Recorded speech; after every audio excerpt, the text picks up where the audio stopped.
I now recognize... Mr. Chairman, sorry.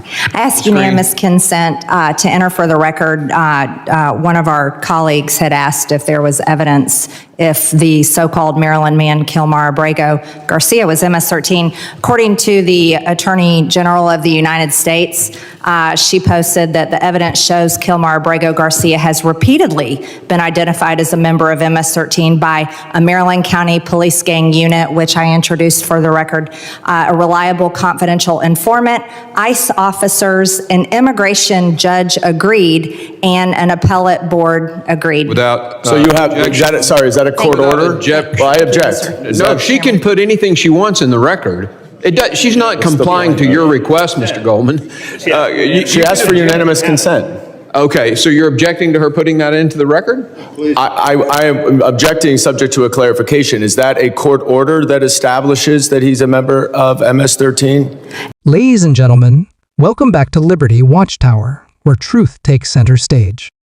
Here, we keep you informed, engaged, and thinking critically in a world that often demands it.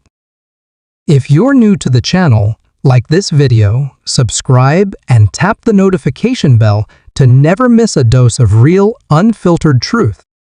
Now, let's dive in. I want to take a moment to reflect on a recent exchange that took place in one of our congressional committee hearings, an exchange that speaks not only to the substance of our national debate on immigration and public safety, but also to the values of due process, fairness, and truth in public discourse. In that hearing, a member of this body sought to enter into the congressional record a statement concerning an individual identified as Kilmar Abrego Garcia, a man alleged to be affiliated with the violent transnational gang known as MS-13. The evidence presented included statements from various law enforcement and immigration authorities, a Maryland County Police Gang unit, ICE officers, a confidential informant, an immigration judge, and an appellate immigration board. People are hurt on your watch. Gentleman's time has expired. I now recognize... Mr. Chairman, sorry. I ask unanimous consent to enter for the record. One of our colleagues had asked if there was evidence if the so-called Maryland man, Kilmar Abrego Garcia, was MS-13. According to the Attorney General of the United States, she posted that the evidence shows Kilmar Abrego Garcia has repeatedly been identified as a member of MS-13 by a Maryland County Police Gang unit, which I introduced for the record, a reliable confidential informant, ICE officers, an immigration judge agreed, and an appellate board agreed. Without... So you have, is that a court order? Objection. Well, I object. No, she can put anything she wants in the record. She's not complying to your request, Mr. Goldman. She asked for unanimous consent. Okay, so you're objecting to her putting that into the record? I am objecting subject to a clarification. Is that a court order that establishes that he's a member of MS-13?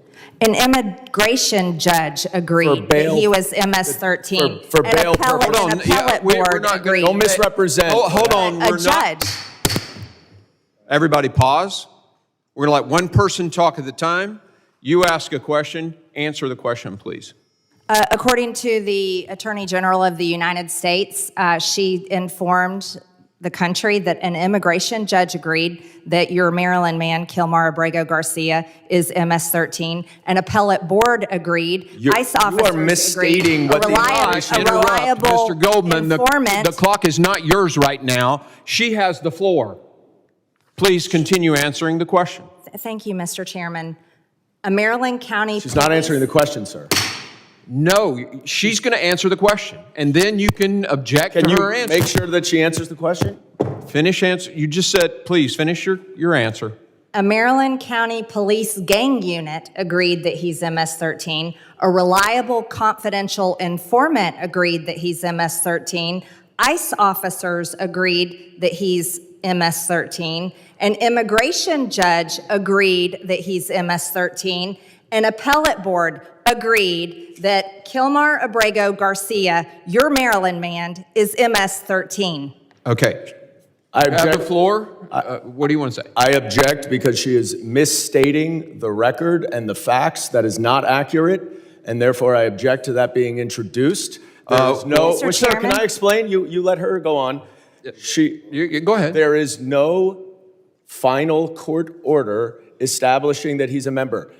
Maybe he is, so you should put all that evidence before a judge, and if he is MS-13, he should be deported. That's what we're talking about, but you're misstating what all of that evidence is. No, I think I'm going to make a point here. You basically just read what the Attorney General said, correct? Yes, sir. You didn't assert that this was a court order, did you? Did you assert that this was a court order? I read the Attorney General of the United States. And you have a right on our committee to submit for unanimous consent or a vote if we want to put it to a vote. This for the record, correct? Is that it? Yes. That is correct. Okay, Mr. Chairman, she has a right. Can I review what she is submitting? No, she can submit something to this committee. But it matters that she just said she represented exactly what the Attorney General said. She has a document there. I would like to see that document. Let's make a copy for see if her everybody, representation- and we'll vote on. I'm going to hold on just a second. We're going to hold. Let's vote. You're calling for the question? We're calling for the question. The clerk, we're going to need to set. Hold on just a second. Brief recess. Please. Motion to vote on the submission of this for the record. That's all that has been stated. And I have a parliamentary inquiry, sir. Do not interrupt me again. All were cited as concurring that Mr. Garcia had been identified as a gang member. The source of this information? A tweet posted by none other than the Attorney General of the United States. Now, let us pause here and reflect. Regardless of where one stands on immigration policy or gang enforcement, the moment that followed was a revealing one. A fellow member of the committee raised an objection not to the seriousness of gang violence, not to the importance of protecting our communities, but to the validity and legal weight of the evidence being entered into the official record. The concern was simple and, frankly, fair. Is a tweet, no matter how authoritative the author, a substitute for a court order? Can we, as stewards of the public trust, accept a series of agency-level conclusions without first verifying the facts and the context in which they were made? What followed was a vigorous procedural debate.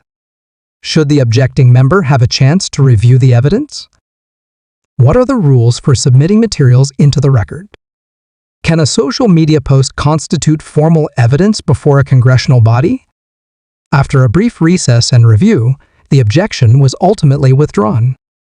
The evidence was accepted. But the questions raised remain with us. This moment was more than a debate over one individual's status. It was a window into how we conduct ourselves as legislators.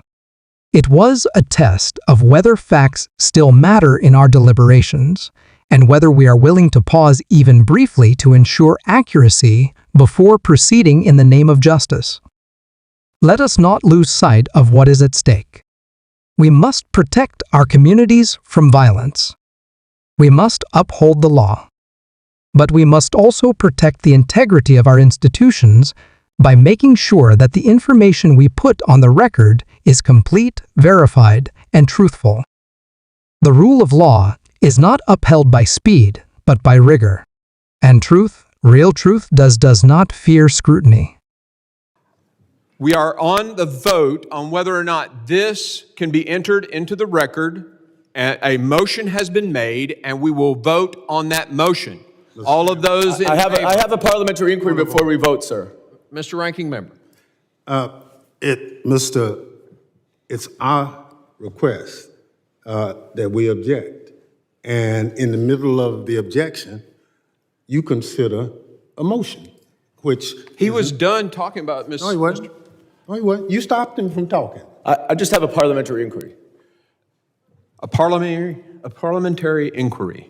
Okay, go ahead. You have the floor. Is it the procedure of this committee that someone who is making an objection to the admission of evidence cannot review that evidence before we vote on it? Yeah, the content is irrelevant to the motion, and the motion has been made to vote on the submission for the record. The content is irrelevant? I mean, that's what I'm objecting to. If she is accurate in what her representation is, I will withdraw my objection. I just need to see the Somebody document. walk the thing over there and let him read it. I mean, get to the bottom of this quickly. We'll hold on your vote, Mr. Ogles.